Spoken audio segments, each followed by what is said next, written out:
通のサングラスですが今ねこうすることで3画面表示ができるんですよね。たったこれだけですね。時代はもうこっちのバーチャルディスプレイの方に進んでるな。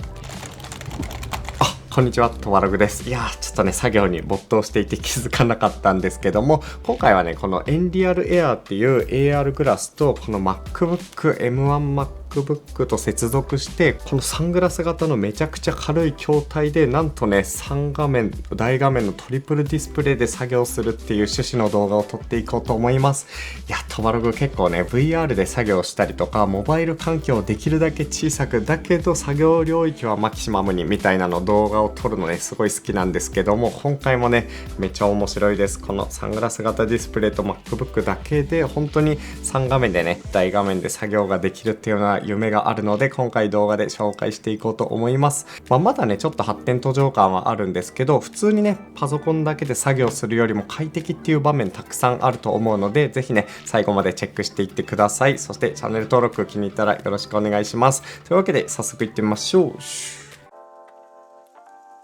はい、というわけで今回のねモバイル作業環境なんですけど、たったこれだけですね。MacBook Air M1 の MacBook シリーズと、あとこのエンリアルっていうコンパクトなね AR グラス、この2つだけでかなりね大画面で快適な作業環境が実現できる的な動画を撮っていこうと思います。MacBook はね皆さんご存知だと思うんですけど、そもそもエンリアルエアーって何なのかっていうとこからね紹介しようと思います。エンリアルエアーは、昨年ね日本で発売された AR グラスですね。こういうねパッケージにも入って家電量販店で売られているので見たことある人もいるのかなと思うんですが、このねメガネケースの中に本当にもう普通のサングラスみたいなデバイスが入ってます。これ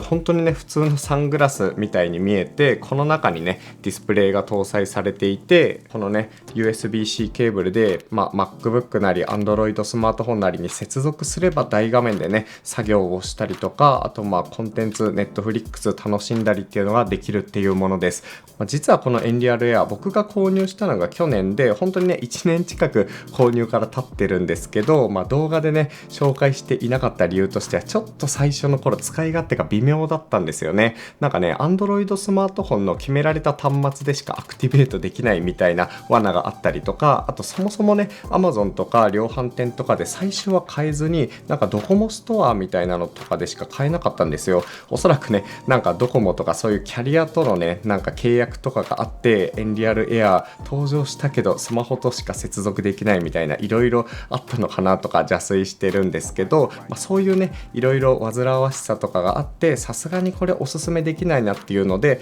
一応開封動画を撮ったけどお蔵入りしてたアイテムなんですね。で最近になってというかちょっと前なんですけど、このね M1Mac と接続して、外部ディスプレイ代わりに、それもねトリプルディスプレイが実現可能になったっていうタイミングで、ちょっとねこれを今紹介しているっていう感じです。実際に使う前にスペック簡単に紹介しておくとこんなところです。ディスプレイに関してはなんと有機 EL を搭載していて、本当にね解像度は 1920×1080 でフル HD なんですけど、割とねコントラスト高くサイドも綺麗に、本当にびっくりするくらい綺麗に見ることができます。このね USB-C ケーブルから、PC とかからね給電をしながら使うっていう感じなので、バッテリーがない分めちゃくちゃ軽いです。なんとね 83g っていう感じで、世の中にあるね、VR ゴーグルとか 500g とかするんですけど、本当に軽い掛け心地で、使い続けられるっていうアイテムですね。でこんなにコンパクトなのにスピーカーとマイクを搭載しているので、これをかけた状態で耳元で自分だけ音楽を聴くとか映像コンテンツを楽しむとか、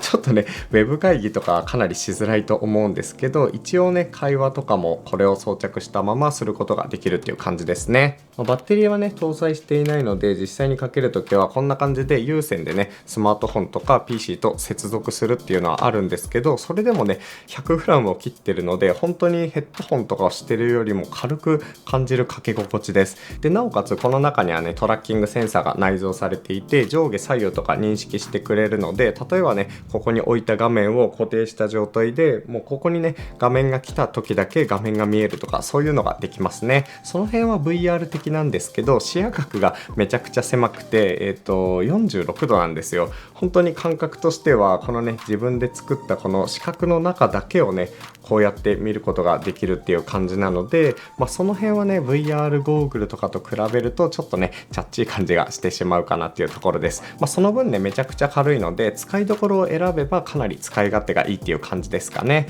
一応エンリアルエアを装着すると実質ね2メートル先に130インチから201インチくらいまでの大画面が出て、それでね映像が楽しめるって言ってるんですけど、微妙にね感覚はそのでかいテレビを見てるとは違って、なんかね近くで、この iPhone が目の前にあるから実質100インチだみたいな、そういう感覚に近いですね。すごい遠くにあるディスプレイを見てるっていうよりかは、本当にね目の前にディスプレイを持ってきてこの感じでね映画を見てるとか、そういう感覚に近いっていうのはあるので、そこはねちょっとこういうデバイスにありがちなんですけど、古代広告というかそこにね期待するとちょっと微妙な感じはあるかもですね。はい、いつもね使っているメタクエストプロと比較するとこんな感じですね。サイズは全く違いますね。もちろんねできることとか、本当にね用途もできることも何もかもが違うので一概に比較するものではないんですけど、こうやって目に装着して使うウェアラブルデバイスかつトバログ的にはね外部ディスプレイとして両方ともね使いたい感じなので、実際ねこのサイズ比較してますね。重さも10分の1ぐらいなのでめちゃくちゃ軽いですね。はい、というわけで早速ねエンリアルエアを使ってこれをね外部ディスプレイ化する方法を紹介していきます。基本的にね、対応するデバイスは M1、M2 チップを搭載した MacOS ですね。インテル Mac とかあとWindows PC にはね対応していません。個人的にはね Windows OS 対応してくれたら本当に手元のめっちゃちっちゃいね Windows PC 使ってこれで大画面で作業とかやりたいんですけど、現状はね、Mac シリーズなのでこれが一番今のところ最軽量かなと思います。はい。で、使い方の手順としては、まずね、エンリアルエアの Mac 用のアプリをダウンロードする必要があります。どこにあるんだっけかな。これかな。Nebula for Mac。Nebula for Mac で検索すれば出てくると思うんですが、現時点ではね、ベータ版で、Mac と接続すると、こんな感じの作業ができるぜ、みたいなプロモーション動画が流れています。一応ね、現状はここに注意書きがあるんですけど、開発中のベータ版なんですよ。なので 100%、機能が活用できるっていうよりかは、一応ねテスト的な段階でユーザーに試してもらってみたいな、そういうタイミングではあります。なのでね今トバログがここの動画で紹介してることよりも全然ねできることが違くなってるかもしれないし、もしかしたらねいつの間にか使えなくなってるみたいなことがあるかもしれないんですが、今回はねそれを承知で見てもらえれば嬉しいです。保存。一応ね実際にダウンロードする前にこの辺の利用ガイドとか、お知らせみたいなのも見ておくとスムーズかなと思います。これですね、このダウンロードしたやつをダブルクリックすると、こうなるので、これをアプリケーションフォルダに移動します。でアプリケーションフォルダを開くと、ベータって書いてあるんですけど、これでインターネットからダウンロードされたものです、開いてもいいですかみたいなのが出て、今僕の場合は一回アンインストールしたものをまたインストールしてるんで出てこなかったんですけど、最初にね使うときは多分画面を録画しますみたいな、許可みたいなのが出てくるんですよ。権限管理みたいなので、それはこのディスプレイ自体を録画して、その録画したものをこっちにねリアルタイムに転送するっていうものだと思うので、そこまでね、気にしなくて大丈夫かなと思います。で今ね AR グラス接続してくださいって出るので、これをカチッと接続する。ちょっと画面の表示が変わったと思うんですが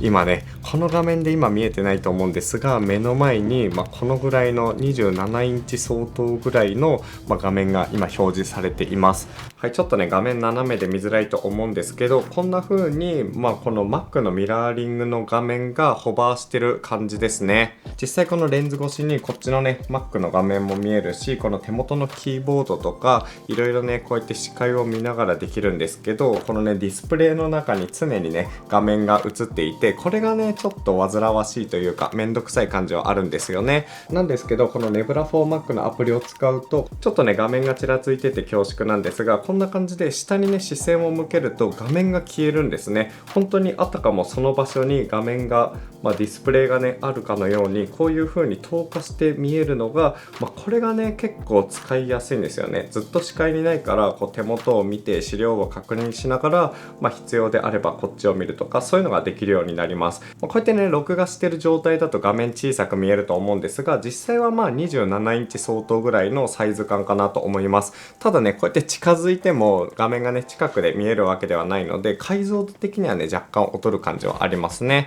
で個人的にこれは使えるなと思った理由がこのね画面なんですよね。画面を3画面で表示することができるので、ちょっとね見づらいかもしれないんですけど、こうすることで3画面表示ができるんですよね。これは Mac の画面をミラーリングしてるものと、でこっち側にデスクトップ2でこっち側にデスクトップ3っていう感じで、このね視点を切り替えるだけで気軽にこの3枚ディスプレイがこの MacBook とあと Enreal Air だけで実現するんですよ。これは結構面白くないですか？なのでこのポケットに入るサイズ感なのに、ここでね例えば Notion でテキストワークをして、こっち側にねブラウザを表示させて必要な情報を得たりとかで、こっち側にチャット GPT とかを使ってそれでね3画面から情報を取得しながら一つの資料を仕上げていくみたいな、そういう使い方が結構ね気軽にできちゃうんですよね。でかつ目の前のディスプレイで作業するのちょっとね首疲れるなっていう人は、例えば位置調整ボタンを押すとこうやってね下側に移動もできるし、寝ながら作業したいなっていう人はこうやってね位置を天井側にすることで寝っ転がりながらね首を動かすだけで3画面でね、作業するっていうこともできるので、結構ね使い方によっては面白い使い方できそうかなと思いますね。ただ Enreal Air は本当にね視野角が46度とかしかないので、こうね3画面あったとしても物理的なディスプレイみたいに本当にねこう横目でチラッチラって見ながら作業するっていうよりかは、首をねこう振りながらそれぞれのね画面を見てっていう感じなんで、ぶっちゃけこの Mac のこのスワイプに近い感じではあるんですけど、それでもこうやってリアルな環境にホバーして作業ができるっていうのは夢があるかなと思います。はい、ここまではね機能性の紹介とかをいろいろしてみたんですけど、もう少しね使い込んでぶっちゃけ実際どうなの、買うべきなのとか、あとここがねちょっと微妙だなみたいなとこもどんどんね出てくると思うので、もう少しね使い込んでから動画のね後半の方で紹介していきたいと思います。後半へ続く。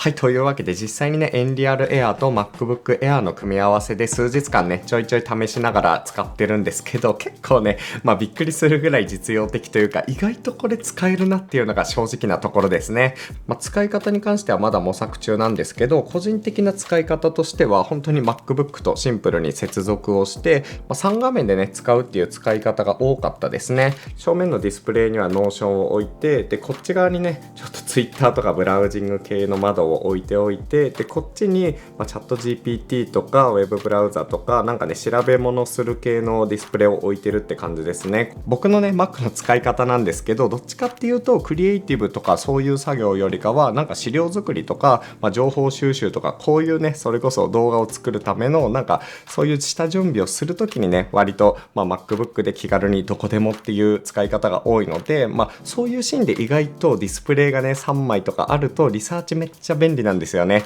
で1画面の場合は普通にね MacBook のこのディスプレイ見ながら作業した方が楽なので、3画面とか画面の数がね多い方がいい作業をするときにこれを活用するっていう感じですね。っていうのが実際にねここ数日間でフィットした僕の使い方ですね。ここからはねちょっといいところと残念だなと思うところ、ここ改良してほしいなみたいなところを紹介していこうと思います。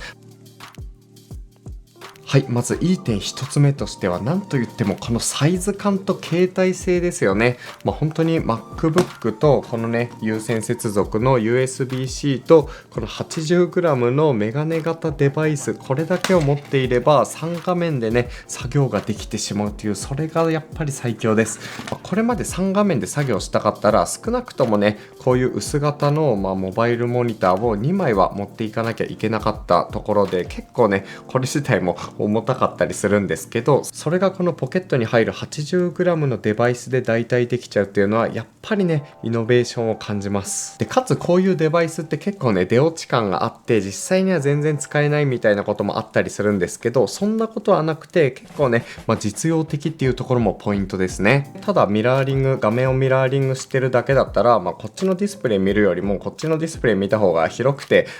使いやすいだろうなって思ってたんですけど、普通にねこのアプリが対応してくれて3画面表示が最大できるようになったおかげで、本当に目の前にねトリプルディスプレイがあるかのように作業ができるので、この辺がなんかアプリがあることによって使いやすくなったなっていう感じがします。で結構ね皆さん気になるのは3画面は分かったけど実際の見え方どうなの、解像度とか低すぎないっていうところだと思うんですけど、意外とね解像度に関しては気にならないです。この辺はね VR 作業環境とかでもそうなんですが、意外とフル HD ぐらいのサイズ感でかつねちょっと拡大する必要はあるんですけど、かなりねくっきり見えるんですよね。これ有機 EL を搭載してるので発色もすごいいいし、文字もねくっきり見えるので思ったほどその解像度的な弊害は感じづらいです。用途としても1画面にね大量の文字を読みたいのであれば MacBook1 画面でやるのがいいし、たくさんのね資料を読みながら一つのなんか資料を作るとかそういう用途だとこのね3画面で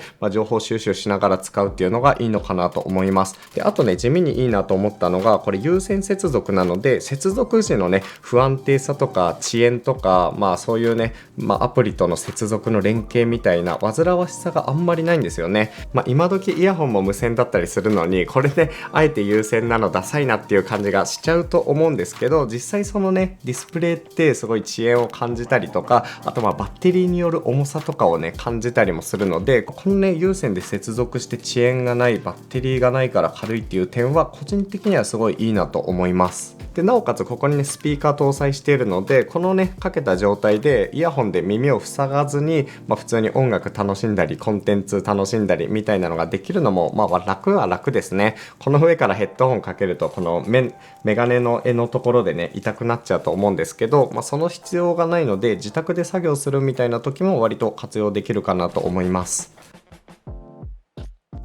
はい、いいなと思ったところはそんな感じですね。はい、そしてね、物にはいいところもあれば残念だなと思うところもあるというところで、ちょっとね、残念だなと思うところ一つ目としては、やっぱりね、視野角の狭さですね。VR 作業とかだと、本当にね、120度とかこのぐらいまでの視界が見られるので、本当に目線移動するだけで全部の画面ね、ちゃんと見れるっていうのがあるんですけど、エンリアルエアーだと本当にもうここの位置だけしか見れない感じなので、他のね、画面、例えばノーションで作業していてチャット GPT とかに移りたいってなったら視線だけじゃなくて